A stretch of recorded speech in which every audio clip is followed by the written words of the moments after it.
नमस्कार, India news के sports page पे आपका स्वागत है। मैं हूं राजीव मिश्रा और आप देख रहे हैं अपना पसंदीदा शो रणयुद्ध। रणयुद्ध में आज बात करेंगे भारत के तीसरे प्रैक्टिस मैच के बारे में। इस मैच का पूरा एनालिसिस करेंगे और आपको समझाने की कोशिश करेंगे कि जब एक गेंदबाज जो 140 से 145 किलोमीटर प्रति घंटे की रफ्तार से गेंदबाजी कर सकता है तो मैच में क्या कुछ बड़ा फर्क डाल सकता है। हम बात कर रहे हैं मोहम्मद शमी की, जिनको आखिरी ओवर गेंदबाजी करने के लिए मैदान पर बुलाया गया।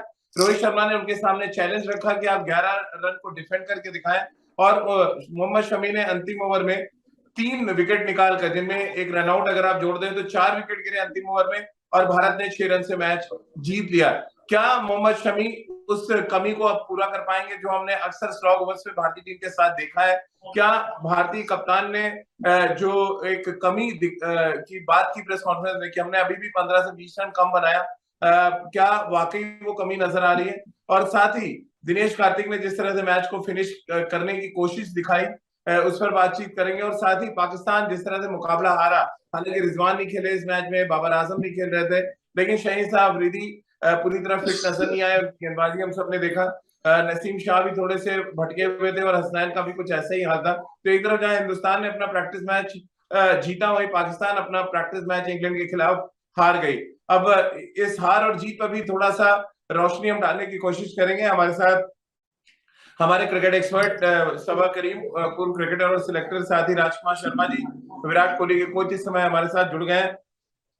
सबा भाई, कोहिनूर ढूंढते ढूंढते हम इंग्लैंड गए, इंग्लैंड से फिर वेस्ट इंडीज गए, वेस्ट इंडीज से वापस हिंदुस्तान आए और उस बीच में हम दुबई भी चले गए, लेकिन कोहिनूर मिला तो मिला ऑस्ट्रेलिया में, जहां और वो भी कोरोना के बाद।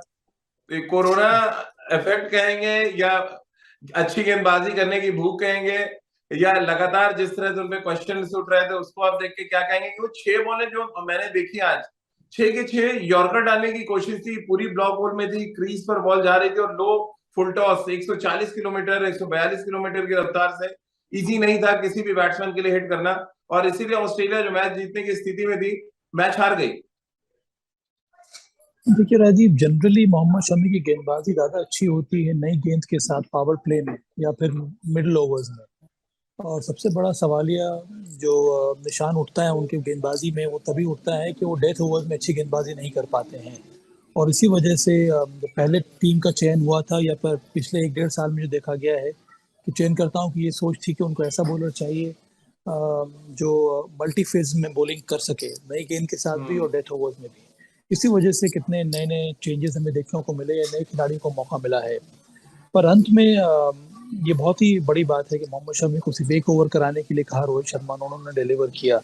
तो अब धीरे धीरे ऐसा लगने लगा है कि रोहित शर्मा चाहते हैं कि मोहम्मद शमी को ईज इन किया जाए, इसी वजह से अंतिम एक ओवर डलवाया।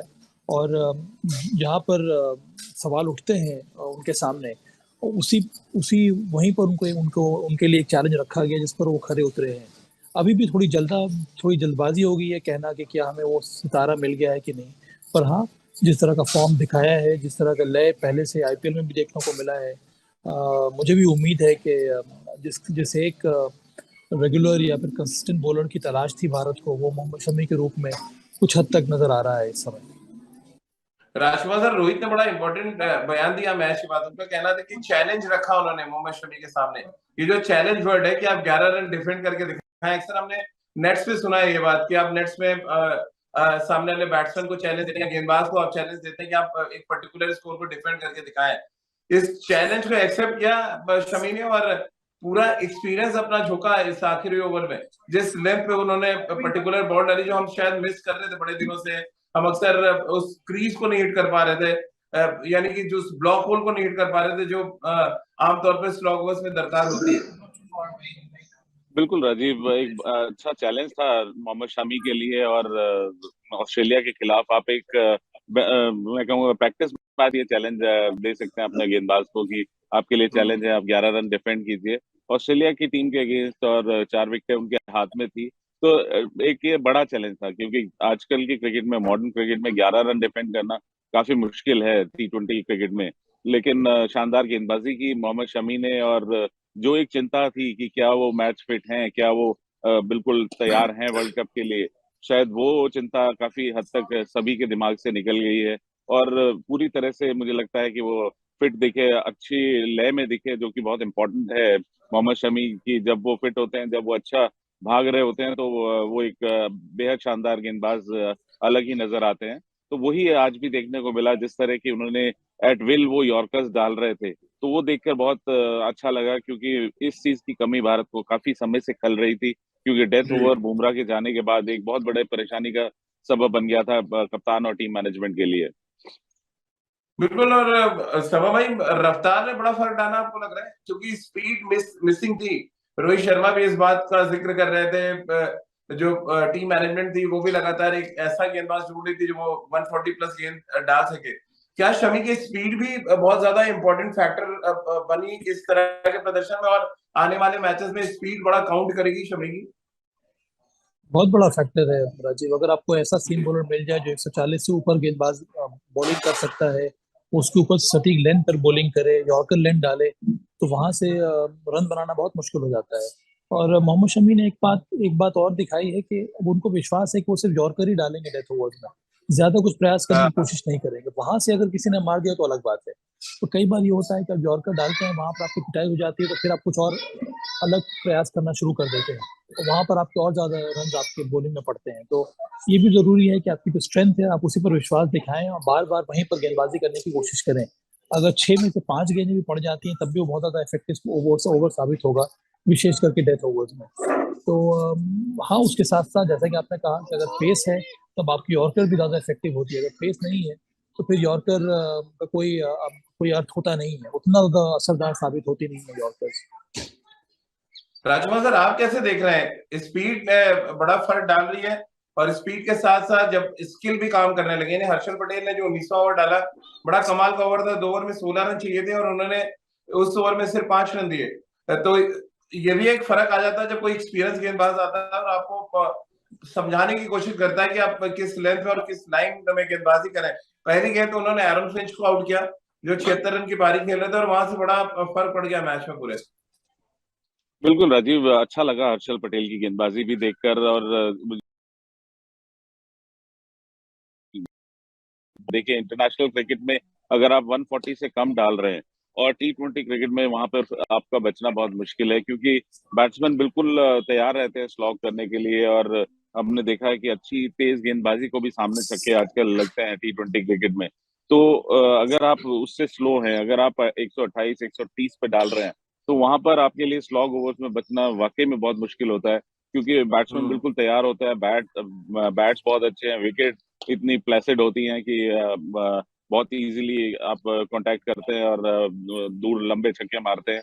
जैसे कि आज भी हमने देखा, काफी लंबे छक्के लगे, बड़ा ग्राउंड था, फिर भी शानदार छक्के लगे उस ग्राउंड पे। तो स्पीड डेफिनेटली मैटर करेगी मोहम्मद शमी की, और जो आर्ट है उनका, वो अगर इसी तरह कंसिस्टेंटली गेंदबाजी करते रहे, यॉर्कर्स अच्छे डालते रहे, तो वो बहुत यूजफुल होगा भारतीय टीम के लिए डेथ ओवर्स में, क्योंकि एक बहुत बड़ा कंसर्न है ये वरना भारतीय टीम के लिए। सभा भाई, बॉलर्स का एनालिसिस एक बार आपको बता दूं। भुवनेश्वर कुमार 3 में 20 रन, 2 विकेट। अर्शदीप 3 में 34 1। हर्षल पटेल 3 में 30 1। रविचंद्रन अश्विन एकमात्र गेंदबाज थे जिन्होंने पूरा कोटा डाला, 4 में 28 रन, कोई विकेट नहीं। यजवेंद्र चहल 3 में 28 1 विकेट, और मोहम्मद शमी 1 में 4 रन और 3 विकेट। सेटिस्फाइड है आप जिस तरह से 186 डिफेंड किया भारत ने? हाँ, स्कोर मुझे लगता है कि एक चैलेंजिंग टारगेट सेट किया था भारत ने, उसको डिफेंड करना बहुत जरूरी था हमारे बॉलर्स के लिए, जो कि उन्होंने किया। चलिए, एक वार्म अप मैच है, यहाँ पर कई सारे बॉलर्स का इस्तेमाल आप कर सकते हैं, जो कि एक्चुअल मैचेस में नहीं नहीं हो पाएगा। पर जो फॉर्म देखने को मिला है, चाहे वो भुवनेश्वर कुमार हो, मोहम्मद शमी हो, हर्षल पटेल के बारे में भी चर्चा होनी चाहिए। उन्होंने भी अच्छी गेंदबाजी की, 2 स्पिनर्स ने ठीक ठाक गेंदबाजी की है। तो मुझे लगता है कि एक तरह से अब टीम की जो बॉलिंग यूनिट है वो एक तरफ से तैयार हो चुकी है, और अब बस इंतजार है भारत को कि फाइनल राउंड के जो मैचेस शुरू होने वाले हैं उसकी तैयारी करने के लिए। आपको ये भी देखना होगा राजीव कि इस समय 2 बहुत बड़े अपसेट हुए हैं विश्व कप में। नामीबिया ने श्रीलंका को हराया है, और स्कॉटलैंड ने वेस्ट इंडीज को हरा दिया है।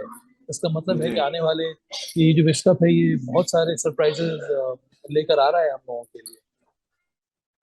बिल्कुल। और राजकुमार सर, बात अगर थोड़ी बल्लेबाजी की भी कर लें यहाँ पे, सेटिस्फाइड है जिस तरह की नॉक की राहुल ने आज खेली? क्योंकि सामने अगर हम बॉलिंग अटैक देखें तो बहुत जबरदस्त बॉलिंग अटैक था।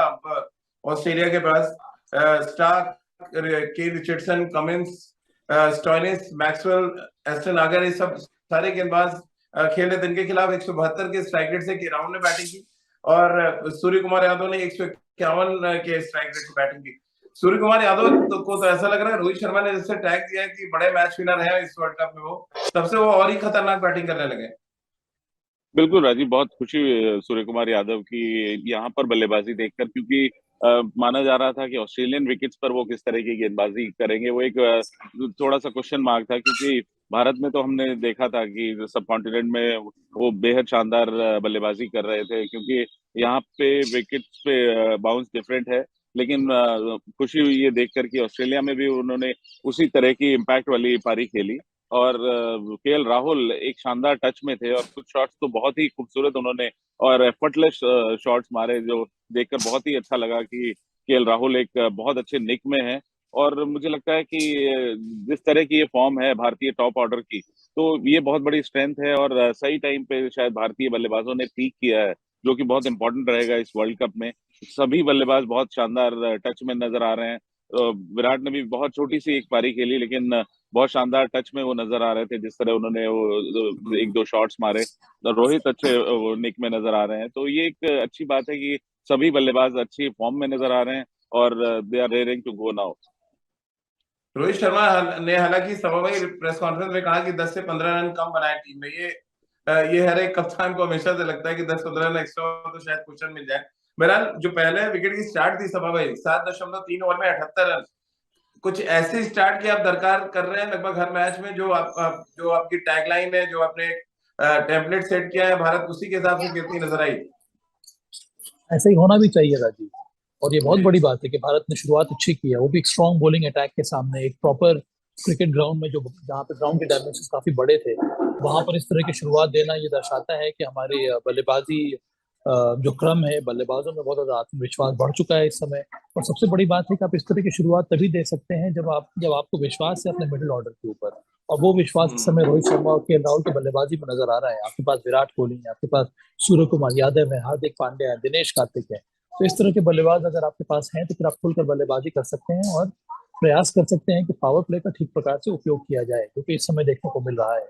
तो मुझे लगता है कि जो थोड़ी बहुत चिंताएं थी भारत की, वो सिर्फ गेंदबाजी में ही थी, और मोहम्मद शमी के प्रदर्शन से वो भी एक तरह से कुछ हद तक दूर सी हो गई है, और टीम पूरी तरह से तैयार इस समय नजर आ रही है। बल्लेबाजी बहुत कुछ निर्भर कर रहा है यहाँ पर भी। मुझे लगता है कि एक तरह से गेम चेंजर रहेंगे सूर्य कुमार यादव, और मुझे लगता है कि मध्य क्रम में हार्दिक पांड्या का भी रोल बहुत ज्यादा डिसाइसिव होने वाले आने वाले समय में। बार बार सोशल मीडिया पे सभा भाई सूर्य कुमार यादव का वो लैप शॉट दिखाया जा रहा है जो उन्होंने मार्कस स्टोइनिस पे मारा। इस समय अगर आईसीसी की वेबसाइट अगर आप देखिए, सबसे ज्यादा वही शॉट दिखाया जा रहा है। सूर्य कुमार यादव ने अचानक आपको लग रहा है 3-4 स्टेप बाकी बल्लेबाजों से आगे खेलना शुरू कर दिया है, सोचना शुरू कर दिया है, जिस तरह से वो हर बॉलर के अगेंस्ट एक अलग प्लानिंग के साथ बैटिंग करते हैं और पहली गेंद से वो अटैक करते हैं। जो बात उन्होंने अपनी जब भी उनसे बात की है तब भी वो करते हैं। डोमिनेटिंग क्रिकेट खेलना, शायद इस तरह की क्रिकेट तो कोई भी बैट्समैन नहीं खेला आज की डेट में। देखिए राजीव, डोमिनेटिंग क्रिकेट इस वजह से सूर्य कुमार यादव खेल रहे हैं क्योंकि उनको बहुत ज्यादा सपोर्ट मिल रहा है टीम मैनेजमेंट का, और इसी प्रकार के एनवायरनमेंट की जरूरत होती है। कप्तान, कोच, बैटिंग कोच है, वो आपको पूरी तरह से कह दे कि भाई आपकी प्रोफाइल यही है और हमें पता है कि आप इस तरह के शॉट्स खेल सकते हैं, आप खुलकर खेलिए।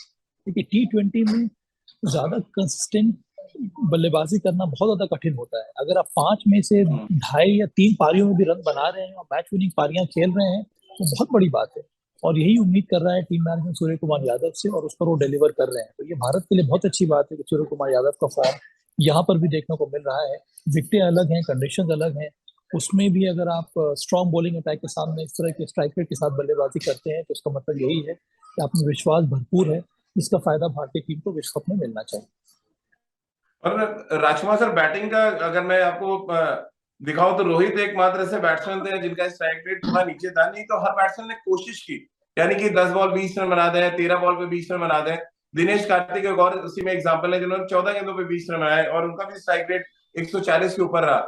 Dinesh Karthik as a finisher आपको लग रहा है धीरे धीरे उस पोजीशन पे अपने आप को स्टैब्लिश करते जा रहे हैं, जो भी प्रैक्टिस मैचेस देखे आपने? बिल्कुल राजीव, एक इम्पोर्टेंट रोल प्ले करना है दिनेश कार्तिक को, और इसीलिए उनका चयन किया गया है एज ए फिनिशर।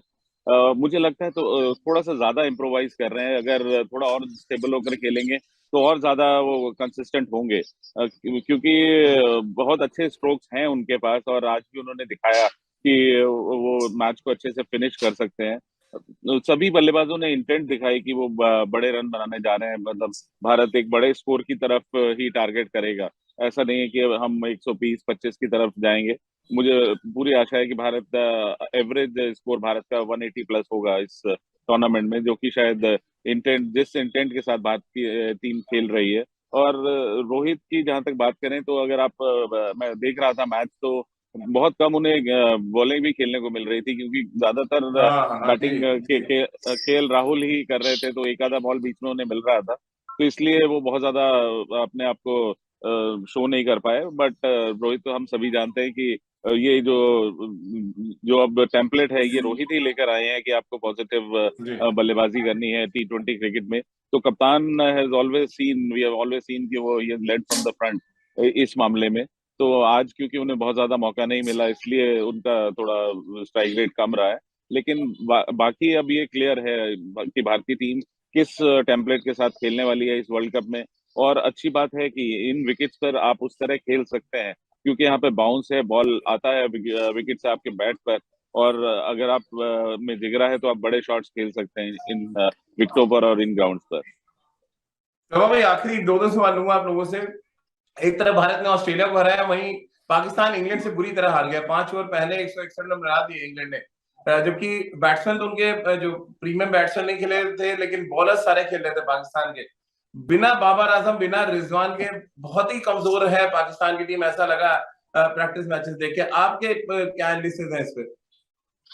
बहुत ज्यादा टॉप हैवी टीम है ये पाकिस्तान की, और बहुत कुछ निर्भर करते हैं ये बाबर आजम, मोहम्मद रिजवान के रन्स के ऊपर। अगर इन दोनों ने रन नहीं बनाया तो फिर अब जो मध्य क्रम है उसमें उतना तो अनुभव मुझे नजर नहीं आ रहा है, उस प्रकार की पारियां देखने को मिली नहीं है अभी तक। हालांकि पाकिस्तान धीरे धीरे अच्छे फॉर्म पकड़ रहा है। ट्राई सीरीज में न्यूजीलैंड को फाइनल मैच में हराना एक बहुत बड़ी जीत है उनके लिए। इससे उनका विश्वास बहुत ज्यादा बढ़ जाएगा। और उस फाइनल मैच में आपको याद होगा कि मध्य क्रम के जो बल्लेबाज है उन्होंने कंट्रीब्यूट किया था वहां पर।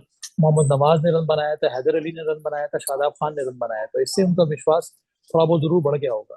पर अंत में एक बात तो साफ है कि अगर बाबर आजम, मोहम्मद रिजवान पाकिस्तान के लिए रन नहीं बनाते हैं तो फिर उनके लिए आगे बढ़ना विश्व कप में बहुत ज्यादा कठिन हो जाएगा। तो ये टीम बहुत ज्यादा निर्भर कर रही है अपने दोनों प्रीमियर बल्लेबाजों के ऊपर, और उसके साथ साथ गेंदबाजी के ऊपर। लेकिन 161 रन कोई कम स्कोर नहीं था। सभा भाई, मैं उस पॉइंट पे आना चाह रहा हूँ कि 5 ओवर पहले इंग्लैंड बना देती है 161 रन, और आप बॉलिंग अटैक देखें, शाहीन अफरीदी, नसीम शाह, मोहम्मद हसनैन, शादाब और नवाज, ये इनके जो 5 बॉलर खेलेंगे एक्चुअल मैच में, वो सारे खेल रहे थे इस मैच में, और 5 ओवर पहले इंग्लैंड ने रन बना दिया। हाँ राजीव, इसीलिए ये दूसरी तरफ अगर आप देखेंगे इसको तो ये समझ में आता है हमें कि इंग्लैंड की बल्लेबाजी कितनी ज्यादा तगड़ी है। और वो उनको हाँ यहाँ पर खेलने का अभ्यास हो चुका है। अब इसके पहले उन्होंने ऑस्ट्रेलिया के खिलाफ श्रृंखला खेली और वो जीते भी हैं, तो उसमें उनके बल्लेबाजी में विश्वास भी है। और उस तरह के स्किलफुल प्लेयर्स भी हैं जो बहुत ही शानदार स्ट्राइकर के साथ बल्लेबाजी कर सकते हैं। तो ये एक बहुत ही स्ट्रॉन्ग कंटेंडर रहेगी इस विश्व कप के लिए। और बहुत ज्यादा मेहनत जी। करनी होगी दूसरी टीमों को जिनका मुकाबला इंग्लैंड के विरुद्ध होने वाला है। पाकिस्तान के लिए शाहीन शाह अफरीदी बहुत ही मेन प्रीमियर बॉलर है। मुझे लगता है कि थोड़ा बहुत उनको अभी और समय लगेगा अपने आप को पूरी तरह से फिट करने में। जैसे कि सभा भाई ने कहा, राजकुमार सर, शाहीन अफरीदी ने 2 ओवर में सिर्फ 7 रन दिए। एक्चुअली उनकी बॉलिंग देख रहा था मैं, उनका लेंथ बहुत अच्छा था बॉल में, हालांकि स्विंग थोड़ा नहीं दिख रहा था, बट बहुत ही अच्छी लेंथ में उन्होंने गेंदबाजी की। लेकिन उनके 2 ओवर में 7 रन देने के बावजूद पाकिस्तान 5 ओवर पहले मैच हार जाती। 14.3 ओवर में वो मैच हार गए। कैसे आप देखते हैं 161 रन 14.3 ओवर में इंग्लैंड का बनाना? और क्या आपको भी लग रहा है पाकिस्तान बिना रिजवान और बाबर के उतनी तगड़ी नजर नहीं आती, और इस टीम में क्योंकि वो खेले नहीं थे दोनों, और गेंदबाजी पूरी खिलाई पाकिस्तान ने इंग्लैंड के खिलाफ? देखिए राजीव, हम सभी जानते हैं कि बाबर और रिजवान पर बहुत ज्यादा डिपेंडेंट है पाकिस्तान की टीम, क्योंकि दोनों उनके प्रीमियर बल्लेबाज हैं, अच्छी फॉर्म में हैं। और आज शायद वो अपने बाकी बैटिंग को टेस्ट करना चाहते थे, जो कि बहुत ज्यादा सक्सेसफुल नहीं हुई। 160 रन उन्होंने बनाए, लेकिन जिस तरह इंग्लैंड ने वो चेज किए हैं, तो वो एक बहुत बड़ा खतरे की घंटी है बाकी सभी टीमों के लिए, क्योंकि बहुत ही डेवास्टेटिंग बल्लेबाजी है उनके पास। बहुत खतरनाक बैट्समैन है जो T20 क्रिकेट के। तो वहां पर बहुत सावधान रहना होगा बाकी टीमों को, क्योंकि मुझे लग रहा है कि बहुत स्ट्रांग कंटेंडर होगी इंग्लैंड, जिस तरह की बल्लेबाजी उनकी है। तो वो एक चीज इस मैच में बड़ी इंपॉर्टेंट देखने को मिली। और जहां तक शहनशाह अफरीदी की बात है, तो वो काफी लंबे समय के बाद और इंजरी के बाद आ रहे थे, लेकिन फिर भी लगा कि वो एक जो उनकी क्लास है वो उन्होंने दिखाई। अभी वो पूरे दम से गेंदबाजी नहीं कर रहे थे, और आने वाले दिनों में मुझे उम्मीद है कि वो पूरी तरह फिट होंगे और एक अच्छा मुकाबला होगा भारत पाकिस्तान का, जिसमें मजा आएगा देखने का, पाकिस्तानी गेंदबाज और भारतीय बल्लेबाजों का मुकाबला। तो भाई आखिरी सवाल, क्या मोहम्मद शमी को आप न्यूजीलैंड के खिलाफ जो प्रैक्टिस मैच है इसको पूरे 4 ओवर गेंदबाजी करते देखना चाहेंगे? और साथ ही क्या कुछ और आप चाहते हैं ऐड ऑन करना, जो 3 प्रैक्टिस मैचेस देखे जिनमें से 2 हम जीते वेस्टर्न ऑस्ट्रेलिया के खिलाफ, 1 मैच हम हारे भी? ज्यादा हमें ध्यान अपनी गेंदबाजी के ऊपर ही देना होगा। मैं उम्मीद कर रहा हूँ कि कम से कम 3 या 4 ओवर मोहम्मद शमी को कराने चाहिए। वो भी उसमें से भी 2 ओवर अगर वो नई बॉल से मिक्स से करते हैं तो बहुत अच्छी बात रहेगी। उसके साथ से मैं देखना चाह रहा हूँ अक्षर पटेल को कि वो कैसी गेंदबाजी करते हैं न्यूजीलैंड के खिलाफ। आपकी जो सही कॉम्बिनेशन है, कम से कम बॉलर्स की जो कॉम्बिनेशन है उसको आप सामने रखें, और उसी के साथ आपको मैच खेलना चाहिए न्यूजीलैंड के खिलाफ, क्योंकि न्यूजीलैंड की टीम भी एक स्ट्रॉन्ग कंटेंडर है। और एक वार्म अप मैच आपको इंडिकेट करेगा कौन से प्लेयर आपके फॉर्म में है। विशेष करके गेंदबाजी पर भारत को ज्यादा ध्यान देने की आवश्यकता है। राजकुमार सर, आप भी कुछ ऐसी सोच रहे हैं जो सभा में सजेस्ट कर रहे हैं कि गेंदबाजी डिपार्टमेंट में थोड़ा और काम किया जाए और बेहतर कॉम्बिनेशन तलाशा जाए, और शमी को थोड़े नई गेंद के साथ भी 1-2 ओवर कराया जाए, और फिर अंत में 2 ओवर, जैसे कि 1 ओवर उन्होंने डाला, आज एक चैलेंज एक्सेप्ट किया और उस पर खड़े उतरे? नहीं, बिल्कुल राजीव, वो हमारे प्रीमियर गेंदबाज हैं, और हम चाहेंगे कि वो जब असली मैच आते हैं तब तक वो पूरी तरह मैच फिट हों। और उस मैच फिट होने के लिए न्यूजीलैंड वाला जो वार्म अप मैच है, जो प्रैक्टिस मैच है, वहां पर देखना जरूरी है कि शमी किस तरह की गेंदबाजी करते हैं नए बॉल से, और किस तरह की गेंदबाजी करते हैं डेथ ओवर्स में। तो मेरा भी मानना है कि उन्हें जरूर 4 ओवर कराए जाने चाहिए, और भारत को पूरा मैच वो उस तरह खेलना चाहिए जैसे कि आप अपनी बेस्ट 11 खिला रहे हैं। बहुत ज्यादा अब एक्सपेरिमेंट नहीं करने चाहिए। अब आपके क्लियर होना चाहिए आपको, आपके थॉट्स की ये हमारी बेस्ट 11 है। आप उस बेस्ट 11 के साथ उतरिए, और बॉलर्स को पूरा मौका दीजिए, भले वो चहल है या अश्विन है या अक्षर, जिसको भी आपको ट्राई करना है, जो आपके स्कीम ऑफ थिंग्स में है, जिसे आप सोचते हैं कि आप पाकिस्तान के खिलाफ खिलाएंगे, आप उनको गेंदबाजी कराइए और उनको पूरे ओवर कराइए। तो वो एक इम्पोर्टेंट, एक अच्छा प्रैक्टिस मैच होगा भारत के लिए न्यूजीलैंड, क्योंकि वो भी एक शानदार टीम है। चलिए, बहुत बहुत शुक्रिया राजकुमार सर आपका, सभा भाई आपका भी हमारे साथ जुड़ने के लिए। तो 3 प्रैक्टिस मैच भारत अब तक खेल चुका है ऑस्ट्रेलिया में, 2 मुकाबले भारत ने जीता, 1 मुकाबला वो हारे जहां पर बैटिंग पूरी तरह कोलैप्स कर गई थी, लेकिन आज बल्लेबाज भी चले, गेंदबाजों ने भी अपना रंग जमाया। नतीजा ये हुआ कि भारत ने एक क्लोज इनकाउंटर जीता ऑस्ट्रेलिया के खिलाफ। मोहम्मद शमी ने जिस तरह से चैलेंज को एक्सेप्ट किया, वो इस मैच की सबसे बड़ी हाईलाइट थी। वहीं अगर हम बात सूर्य कुमार यादव और के राहुल की बल्लेबाजी की करें, उनका स्ट्राइक रेट बड़ा इंपॉर्टेंट था। पहले विकेट की जो साझेदारी हुई, 10 रन प्रति ओवर रोहित शर्मा और के राहुल ने बनाए, इससे और बेहतर अगर करते हैं तो शायद बहुत बड़ी बात होगी, और अंतिम के ओवर में थोड़े रन कम बने, जिसके बारे में रोहित शर्मा ने प्रेस कॉन्फ्रेंस में कहा। लेकिन कुल मिलाकर भारत ट्रैक पर है, अच्छे फॉर्म में सभी खिलाड़ी नजर आ रहे हैं, वो चाहे विराट की 19 रनों की पारी हो, दिनेश कार्तिक के 20 रनों की पारी हो, या रोहित शर्मा ने जिस तरह की बैटिंग की। हार्दिक पांड्या की एक दो अच्छी इनिंग्स अगर उनको और मिलती है न्यूजीलैंड के खिलाफ, वो 30-40 रन का स्कोर के साथ 1-2 विकेट और लेते हैं, तो भारतीय टीम शायद जो अगला सर्वे हम दिखाएंगे वहां पर थोड़ा सा और आगे खड़ी जरूर नजर आएगी। तो चलिए, बहुत बहुत शुक्रिया आप सभी का हमारे साथ जुड़ने के लिए। आज की हमारी इस चर्चा में फिलहाल इतना ही।